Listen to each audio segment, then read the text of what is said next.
On va continuer dans cette leçon du coup un petit peu à utiliser les outils qu'on a découverts pour continuer à habiller notre petite scène. Puis je pense que là, en fait, ce sur quoi on va se concentrer dans cette partie-là, c'est d'avancer justement, de venir par exemple commencer à mettre un sol. Moi, je vais assumer par exemple pour le rendu là qu'on va faire, que c'est par exemple une petite bâtisse qui est en train d'être construite et que du coup il n'y a pas encore par exemple tout forcément à l'intérieur. Et vous verrez qu'en fait, là, on va essayer de conclure du coup ce tuto. C'est sur, par exemple, la création de petites lumières, d'une petite du coup mise en scène avec la sortie tout simplement d'une image de Maya avec Arnold, qui nous permettra du coup de mettre un point du coup à cet atelier créatif vraiment d'introduction à Maya.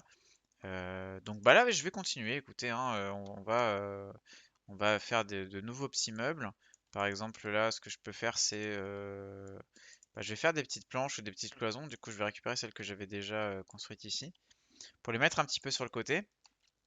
Pour les mettre un petit peu sur le côté, comme ça, comme si en fait ils étaient en train de construire et que du coup ils avaient empilé un petit peu des éléments les uns avec les autres. Hop. On va empiler des plaques de différentes tailles. Donc, je vais faire la même chose un petit peu sur les côtés là. Vraiment, c'est un truc qui est important en 3D. Là, j'ai le temps de faire du coup, une partie de vidéo qui est un peu plus méthode. Mais en fait, en 3D, comme je disais, hein, on veut pas forcément stimuler le réel, hein, parce que des fois, on veut être dans autre chose que la réalité. Mais on va quand même essayer de s'inspirer toujours d'une certaine logique. C'est-à-dire que quand vous faites une mise en scène, on appelle ça un set dressing en 3D. Eh bien, cette mise en scène ou ce set dressing, il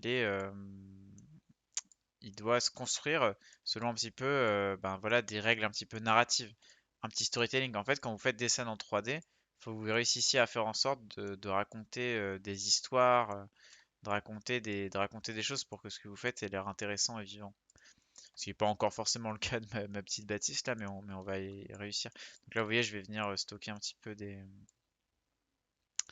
petites planches et tout.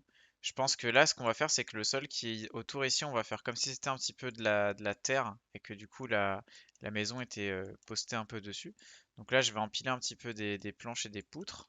Hop, on va les empiler. Alors, vous n'hésitez pas, au lieu de faire des trucs super symétriques, à mettre un petit peu de désordre. Vous voyez, là, vous mettez une planche, faites en sorte qu'elle soit pas parfaitement droite, comme si les gars étaient venus ici et avaient déposé justement leur matériel. Donc à chaque fois que je débloque, hein, que je duplique, pardon, j'utilise la touche CTRL D. CTRL D, D comme Denis. Hop là, on va continuer de mettre ça un petit peu en place. On va avoir peut-être des planches qui sont un peu plus écrasées. Hop, qu'on va venir mettre par-dessus aussi. Peut-être un peu plus petites aussi. Hop là.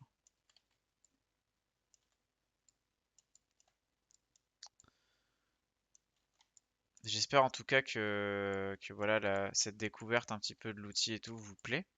Ça reste quand même des choses qui sont, malgré le fait que c'est un métier, hein, ça reste des choses qui sont assez ludiques. Et j'aime bien moi ce genre d'exercice en fait parce que ça permet de se rendre compte, pardon, que finalement la création digitale, la 3D, c'est quelque chose qui reste accessible, qui est pas juste réservé à une élite et tout. Qu'au final, avec un peu d'entraînement et un peu de temps, en fait, n'importe qui, selon moi, peut apprendre, peut réussir à s'exprimer en fait et à créer de l'art cool. Parce que c'est quand même ça à la base un peu ce pourquoi on crée quoi. Donc c'est vraiment.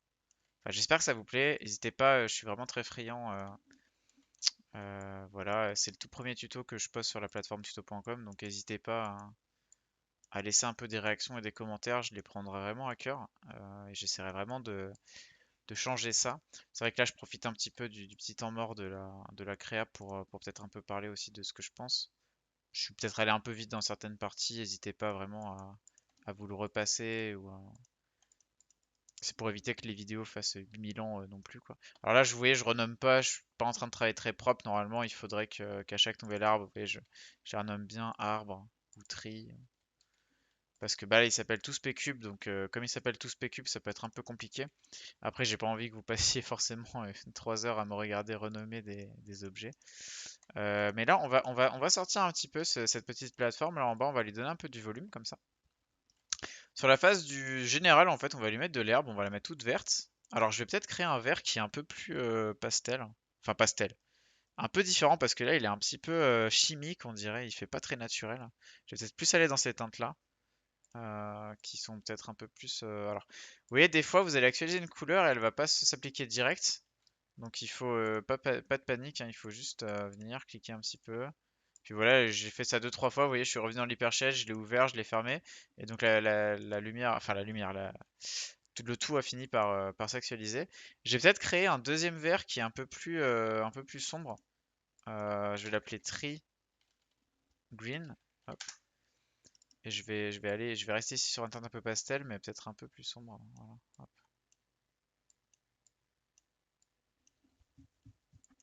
Comme ça, ce que je pourrais faire, c'est genre sélectionner certains arbres et venir leur mettre certaines feuilles qui sont un peu différentes, quoi. Ça peut être sympathique visuellement sur le rendu final. Donc je pense à ça déjà dès à présent, quoi. Très green. Hop là. On va se mettre par exemple des petits là ici pour le sol. Ce que je vais faire, c'est que je vais séparer en fait en plusieurs niveaux la, toute cette zone là. Je vais me créer un nouveau matériau, donc je vais ici aller dans l'hypershade, je vais aller dans l'amber et je vais me créer un truc qui fait un peu du sable. Ça peut être pas mal. Hop, on va se créer un petit peu du sable blanc comme ça. Et donc du coup, ben, première étape ici, je vais mettre du sable. Hop. Deuxième étape, je vais mettre, on va se mettre de la terre, donc je vais mettre du bois, en fait ça fait office un peu de marron. Et dernière étape, je vais mettre du noir. Hop. Comme ça me fait un peu de, vous voyez, une sorte de dégradé sur le truc. On va désactiver la grille parce qu'en vrai, elle nous est un peu pratique pour avoir le centre, mais maintenant qu'on a tous ces éléments-là, au moins on n'a plus vraiment besoin. Donc je vais ici dans Display et je vais décocher Grid. Ok, donc là, vous voyez, j'ai un meilleur visuel sur ce que je suis en train de modéliser. Donc ce petit bloc ici qu'on a fait, bah, je vais tout simplement le dupliquer et je vais le placer un petit peu à différents endroits. Alors moi je vous conseille quand vous faites des scènes comme ça un peu sommaires, un peu simples, de toujours avoir enfin dans ce style graphique là, hein, vous voyez là on est vraiment en train de faire un petit décor qui flotte au milieu un peu de nulle part. Essayez d'avoir des socles. Et pensez toujours qu'un socle, il fait partie de la scène, qui fait partie de la figurine. Donc essayez d'avoir des socles travaillés. C'est mieux que d'avoir juste un plane voilà, dessous, un peu vide, qui est pas très cohérent. Et de manière générale, en apportant un peu de cohérence des fois à vos scènes, vous allez les rendre un peu plus intéressantes. Donc là, par exemple, vous voyez, j'ai fait mes petits blocs. Je peux par exemple bah, créer un nouveau cube. Je vais aller un peu plus vite, hein, maintenant qu'on s'est un peu fait la main sur les outils. Un petit CTRL B, hop, pour faire comme une pierre et après bah, que je peux placer là pour faire des petits escaliers par exemple. Hop là. On va les même faire les faire un peu plus larges. Alors là j'ai un petit truc un peu rigolo, ils me disent The Undo Queue is turned off. Alors pour une raison que j'ignore totalement, c'est-à-dire que au moins c'est cool, ça va me permettre de voir un peu une petite tips. Mais ça peut arriver que le CTRL Z il se désactive, ce qui parfois est un petit peu embêtant. Alors on va sauvegarder. Et on va aller ici dans le petit bonhomme qui court. Vous voyez, vous avez un petit engrenage avec un bonhomme qui s'enfuit de Maya. C'est une blague, hein.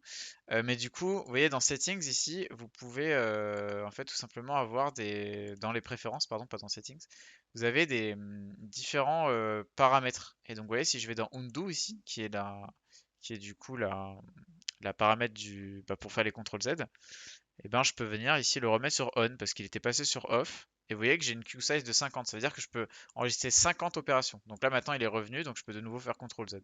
Des fois ça arrive comme ça, Maya il se réveille et puis je dis oh bah non, bah ça je vais l'enlever. Ou alors parfois par inadvertance, vous pouvez appuyer sur un bouton en fait et ça vous désactive le contrôle sur ce que vous étiez en train de faire ou ça change un paramètre quoi. C'est pas tout le temps ultra friendly. Des fois on fait pas exprès et ça peut nous embêter un petit peu. Donc là, voilà, je vais m'amuser un petit peu à définir un petit peu le socle. Donc on va l'habiller comme ça.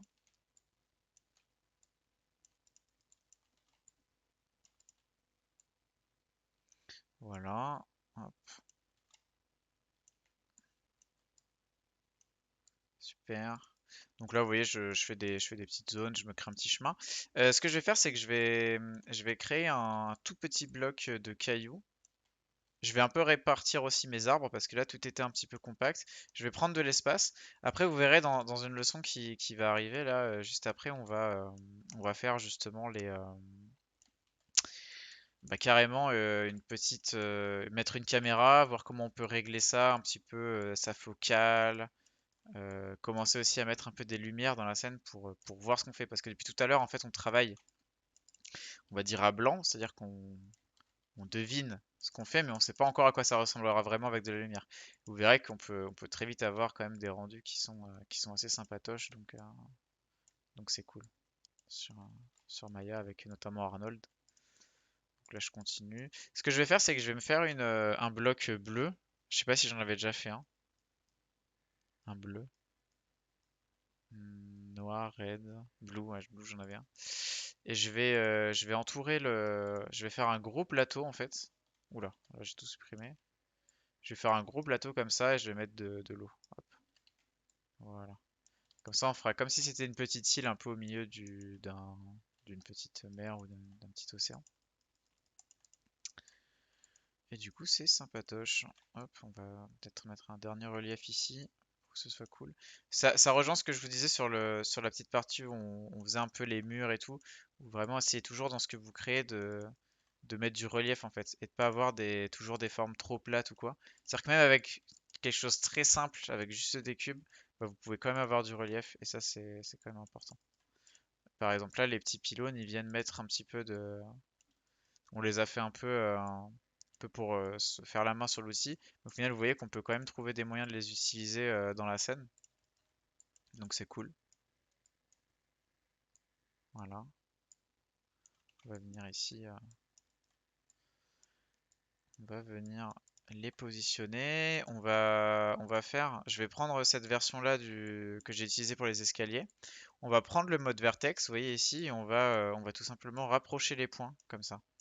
On va les rapprocher et on va réduire la taille. Et ça va nous faire une dalle en fait. Vous voyez là, je peux faire par exemple un petit chemin comme ça. Et encore une fois, grâce à ça, bah, je vais venir créer. Bah, c'est tout simplement et tout purement de la composition en fait. C'est-à-dire là, j'ai des trucs simples, mais avec des trucs simples, qu'est-ce que je raconte au final? Parce que je raconte une petite histoire, une maison qui se construit sur une île. Et du coup, vous voyez, en quelques blocs, j'ai créé un contexte. Et par rapport à la leçon d'avant, où on avait juste quelques boîtes un peu inertes qui se promenaient. Voilà, maintenant, on commence à avoir une petite ambiance sur notre scène. Et donc ça, c'est cool. J'ai hâte en tout cas de voir un petit peu les résultats que vous allez pouvoir me soumettre hein, de ce premier tuto. C'est toujours bon un peu de voir ce que font les élèves, les apprentis. Hop,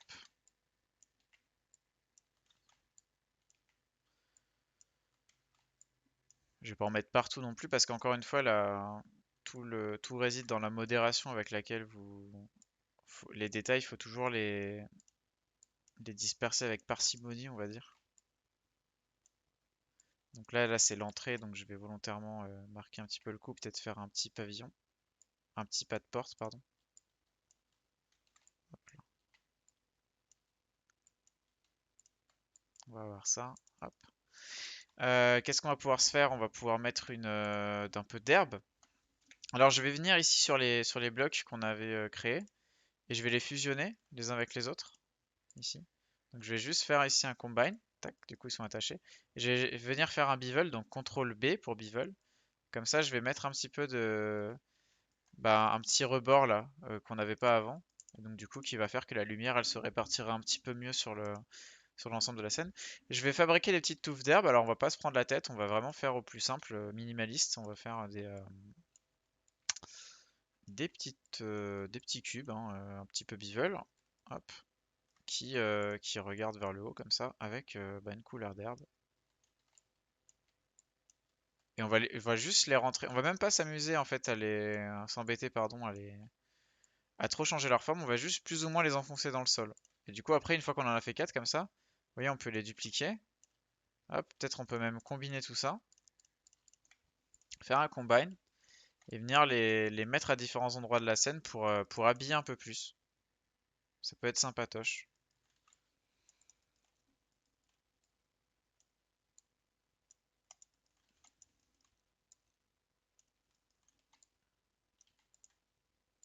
Donc là, c'est vraiment une phase où vraiment, sur cette phase-là du tuto, prenez votre temps, restez, essayez pas, c'est pas une course, donc le but c'est pas d'aller à contrôle D à chaque fois hein, pour du piqué. C'est pas une course, donc le but c'est pas d'aller le plus vite possible, c'est d'avoir une petite compo un peu sympathique. De temps en temps, on peut un peu comme ça, peut-être bouger la forme des brins d'herbe, parce que là c'est vrai que je les ai un peu tous mis dans le même sens. On va bouger un peu les tailles. On peut peut-être en faire un arbre où il y en a un peu plus. Voilà. Je vais rester sur un truc droit, comme ça. On va en mettre au milieu, là il y en a pas. Et on va habiller, on va essayer de pas trop charger la scène pour qu'elle reste sympathique. On va peut-être faire un petit rocher, un autre rocher ici. Donc je vais prendre un cube, je vais le bevel pour faire un truc d'un peu rond. Et je vais l'utiliser pour le mettre un petit peu en enrochement là dans les différentes zones de la scène. Donc encore une fois des outils très très simples mais qui nous permettent visuellement de faire des choses. Voilà. Je vais le faire à différents endroits de la scène. On va sauvegarder, donc File, Save.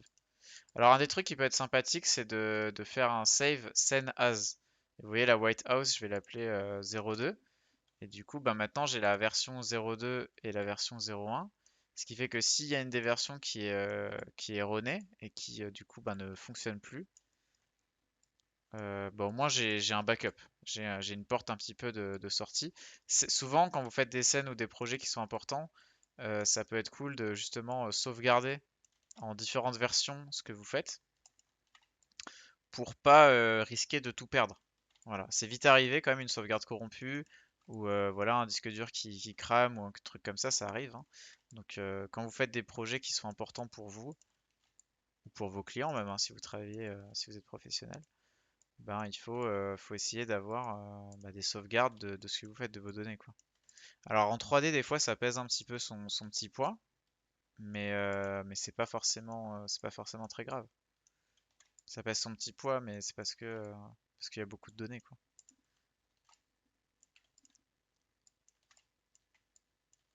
Donc voilà, faites des sauvegardes. La sauvegarde, c'est vraiment la base de la base de la base. Surtout qu'en plus, quand vous avez des disques durs qui brûlent ou quoi, mine de rien, si vous n'avez pas, bah, entre guillemets, sauvegardé votre sauvegarde, donc, si vous n'avez pas prévu le coup et que vous n'avez pas de porte de sortie, bah, c'est vous qui êtes responsable, quoi. Je vais faire un peu des rochers comme ça qui ressortent de l'eau. Hop, c'est cool.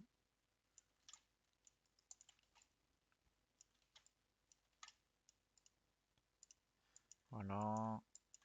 Écoutez, on commence à être pas trop mal sur cette petite scène, hein, c'est habillé. On va se mettre encore quelques rochers, je pense. C'est simplissime, mais par contre, ça peut faire le taf. Hop, voilà. Je vais en mettre un là-bas.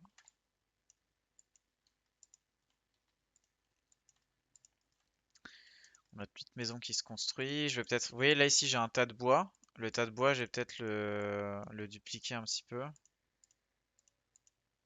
Donc, je vais sélectionner ici les différents composants. Et je vais juste le CTRL D et aller le mettre, par exemple, de l'autre côté de la maison. On va faire une combinaison ici, combine. On va le mettre de l'autre côté. Pour habiller, encore une fois. Tout comme par exemple le tas ici de plaques, de placo. Je peux le prendre, combiner, tac, dupliquer et venir le mettre ailleurs pour créer un peu un peu du bazar. Je vais faire des bevels. Donc là, vous voyez, ces planches-là sont pas bevel, donc on va les CTRL B et venir mettre un petit peu un rebord dessus. Donc CTRL B, mettre un rebord. Hop là. Alors là, vous voyez, ce qui se passe, c'est que quand elles sont pas combinées, si je fais CTRL B, il n'y en a qu'une qui s'exécute et pas les autres. Donc là, je vais les combiner aussi. CTRL B. Je vais faire un truc, alors ça vous pouvez le faire aussi, c'est genre vous allez prendre tout votre historique ici, donc vous allez prendre enfin tout votre outliner, donc d'en bas jusqu'en haut. Hop, Shift clic gauche, ça va tout sélectionner. Je vais faire un Edit Label Type History. Ça va cleaner l'historique et ça va aller peut-être alléger un petit peu la machine. En fait, il faut imaginer qu'à chaque fois que j'ai fait des opérations, donc de bevel, d'extrude et tout, en fait, Maya il les a gardés en mémoire. Et du coup, ben, il faut des fois comme ça que je nettoie un petit peu ma scène. Parce que vous remarquerez que si par exemple vous travaillez sur des grosses scènes avec beaucoup de polygones et tout, si vous supprimez pas assez d'historique, ça peut vite arriver bah, des problèmes de ralentissement par exemple de votre machine ou quoi. Donc il faut faire attention à ça. Il faut rester vigilant sur, faut vous imaginer qu'à chaque fois que vous faites quelque chose en 3D, ça a un poids, ça a une incidence sur votre machine. Donc il faut y penser. Là, je suis en train de prendre les plaques une par une et de les bevel. C'est un petit peu long, mais vous voyez, quand on a le raccourci CTRL B, ça peut aller assez vite, hein. CTRL B, tac, CTRL B, je bevel, je polis, je fais bien le travail. Voilà. On a peut-être oublié une ou deux. Bon, après, c'est pas ça qui va flinguer l'image, hein, mais on va essayer de finir quand même. Ok, on a des plaintes ici, on va peut-être les lisser aussi, surtout celles qui sont à ciel ouvert comme ça.